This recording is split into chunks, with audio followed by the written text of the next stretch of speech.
பிரியமானவர்களே, ஆண்டவராகிய இயேசு கிறிஸ்துவின் நாமம் எவ்வளவு உயர்ந்தது, எவ்வளவு மேன்மை உள்ளது.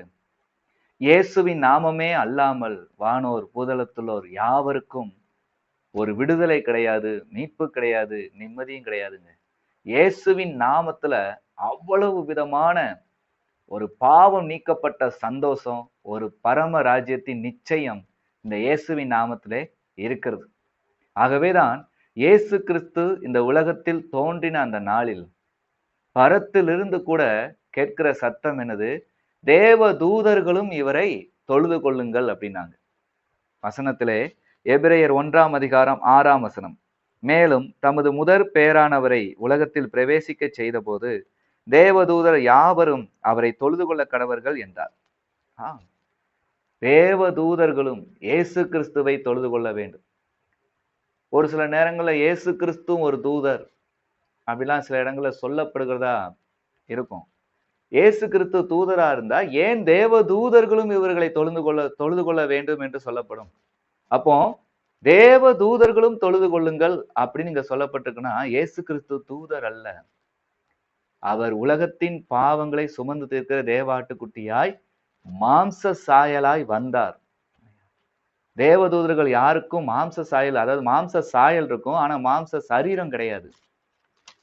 பார்க்க முகங்கள்லாம் பார்த்தீங்கன்னா நம்மளை போல இருக்கலாம், ஆனா சரீரம் எப்படிப்பட்டது கிடையாது. இந்த இரத்தமும் சதையும் உள்ளது கிடையாது. ஆனா இயேசு கிறிஸ்து இரத்தமும் சதையும் உடையவராய் வந்தார். ஏன்? நம்முடைய பாவங்களை போக்கும்படியாய் எந்த இரத்தம் சதையில அந்த பாவம் மேற்கொண்டதோ அதே இரத்தம் சதை உடையவராய் அவர் வந்து வாழ்ந்து காட்டி உலகத்தின் பாவங்களுக்காக மரித்து 3ஆம் நாள் உயிரோடு எழுந்து பரமேற வேண்டியது அவசியமாய் இருந்தது. ஆக மிகப்பெரிய மீட்பின் ரகசியத்தை இயேசு கிறிஸ்து கொண்டு வருகிறார். அப்படி என்றால் வார்த்தையினாலே உங்களை என்னை உருவாக்கினவர் உள்ளத்துக்குள்ள நாம் கரையானதுனால அந்த கரையை போக்கும் கிருபாதார பலியா இயேசு கிறிஸ்து என்னானாரு? அந்த மாம்சத்தை இரத்தத்தையும் உடையவராய் பிறக்க வேண்டியது அவசியமா இருந்தது. பிறந்து வளர்ந்து நடந்து காட்டி ஒரு குற்றமும் செய்யாத இயேசு கிறிஸ்து உங்களுக்காகவும் எனக்காகவும் அன்று தண்டிக்கப்பட்டு அத்தனை பாடுகளையும் அவர் சகித்ததுனால எல்லாருடைய பாவ சாபங்களுக்காகவும் எல்லாவித பரிகாரத்துக்கும் இயேசு கிறிஸ்து என்னானாரு? பலி ஆகிட்டார்.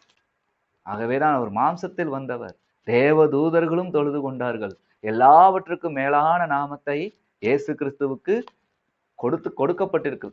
ஆகவே ஒரு மாம்சத்துல உள்ளவங்க இந்த இயேசு கிறிஸ்துவை முக்கியமாய் நினைக்க வேண்டியது அவசியம். இயேசுவின் நாமத்தினாலதான் வேண்டிக் கொள்ளதும் அவசியம். இயேசுவின் நாமம் இல்லாம மனுக்குலத்துக்கு மீட்புங்கிறதே இல்லை. ஆகவே இயேசுவின் நாமத்தை உச்சரிக்கிற நீங்க குழப்பம் இல்லாத ஒரு சூழ்நிலையின் மத்தியில தேவ தூதர்களும் தொழுது கொள்ளக்கூடிய மகிமைக்கு உரியவரே என்று இயேசுவின் நாமத்துல பிதாவாகிய தேவனை ஆராதிங்கள். கர்த்தர் தாமே எங்களை ஆசீர்வதிப்பாராக. ஆமென்.